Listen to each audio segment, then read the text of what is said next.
Hi, Blake. Hello. Thank you so much for helping my project. Yeah. Could you say a couple words about yourself? Yeah, I am Blake Keys. I live in Houston, Texas. Kind of work in the kind of finance, accounting realm. Engage with a wonderful woman named Madeline, who is very much in the space world. Interested to chat with you about it. Well, I guess first of all, talking about space world, did you know that NASA's planning some astronauts back to the moon? Yeah, I've heard a little bit about it. Would you be surprised most people I talk to have no clue?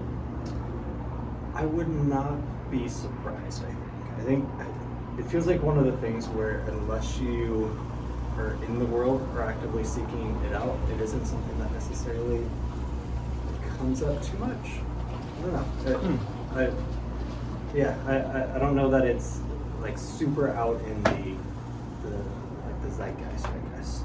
I think about how different it was in 1969 whenever people got their news. You had like maybe a newspaper in every city, like 3 broadcasts, televisions, a few, national magazines, and if you made it in all those, everybody would know about it. But today, there's like no place to put something for everybody to know about. Yeah, I mean the news cycle lasts like 8 hours maybe for a particular story. It's a different world. Not everybody gets it. There's like no front page that's universally read by everybody.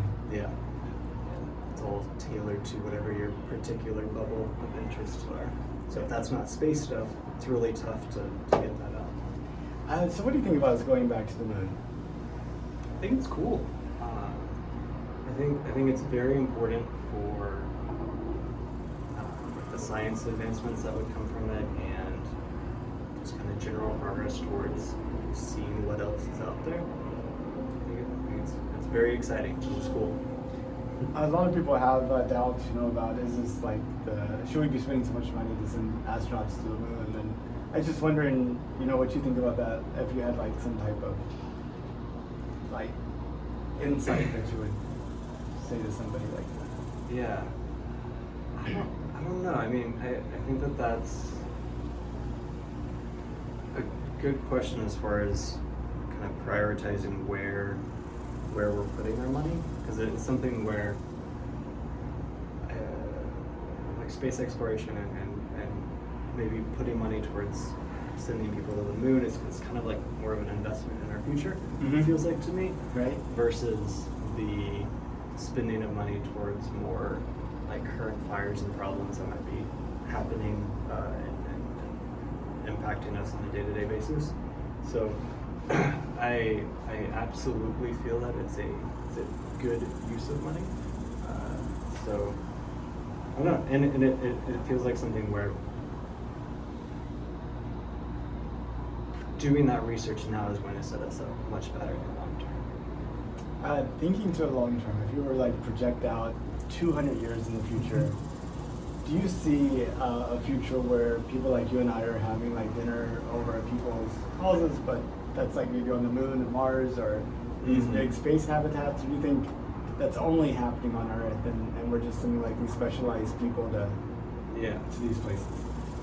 I don't know. I mean, that's one of those things where 200 years feels like a very long time from now, but at the same time, technology feels like such an exponential increase in where we're at yesterday compared to today.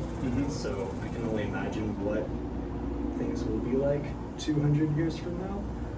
I read a decent amount of like sci-fi and fantasy books, and it's fun to imagine a world where like space and travel is not quite such a pipe dream, Right. out of like what it might seem like nowadays. So I don't know. I mean, I could see a world in 200 years where maybe we're doing that if technology and advancement continues at the same pace and rapidness that it is currently. I think that'd be really cool. It's like kind of interesting how you see rapid development in some technologies and then they sort of just kind of like level out and you don't see much development at all. Like in the early days of aviation, you saw all sorts of different planes created, but now it has like regardless of the company or who makes it, it's a very similar shape and function and form. Yeah. And then like computers, used to take up buildings and then they became smaller. But even that's kind of stabilized. People kind of have expectations of what a computer is. Yeah. And it's just kind of interesting how you have these spurts and then. Yeah, and kind of where that level of optimization, or when people,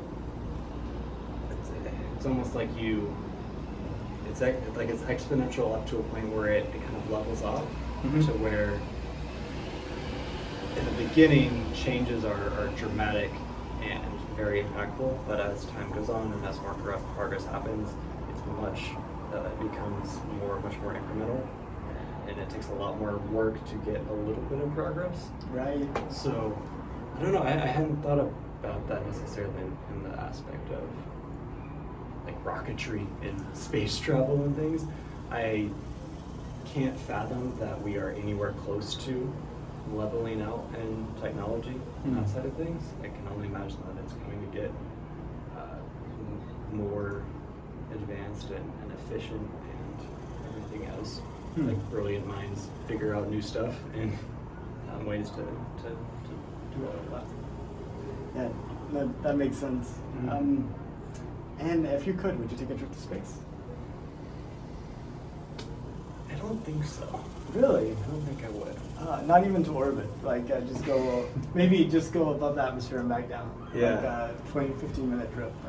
I don't know. I mean, I think that the way that the travel would happen would have to change quite a bit. I think the idea of strapping myself to an explosive to get there, Sure. I don't love. I have a tendency to be a rather anxious person occasionally. Do you fly? Like a Airplane? Yes. But that's you have no trouble with that. Correct. Okay. So if space travel got to the point where it was more akin to like getting on a plane Sure. and getting into orbit that way, I don't expect that I would have an issue. Okay. But the strapping myself to a bomb, I'm maybe a little bit less inclined for. But I guess is it just a matter of frequency? Like if you saw like SpaceX starships taking off from Houston, a few times per day, going halfway around the world and stuff, and it was like the cost of the equivalent first-class airline ticket, and literally like millions of people were doing it yearly. Potentially. I think that would definitely create some sense of like normalcy to the process and make it feel probably like less of a huge thing. I don't know, that's kind of a crazy thing to think about in general though. Sure. The idea that something like going to space can be in the same vein as just hopping on a plane to the other side of the country. Right. And that kind of fill a similar headspace to a lot of people. If it got to that point, I don't think that I would have an issue with it. I think the idea of being in space and seeing Earth from up there is very cool and fascinating. So like that idea, like by itself in a vacuum, I think is neat. But I think I would personally want to see the locomotion aspect of it get a little bit less crazy. Less crazy. More routine. Yeah, maybe. No more scrubs and explosions or issues. Ideally. Yeah. Ideally. I'm not one to be on the cutting edge of technology, I guess, in that way. No worries. Well, thank you so much, Blake. I really appreciate getting to talk to you and getting your insights. Of course. Thank you for guiding me about it. Thank you.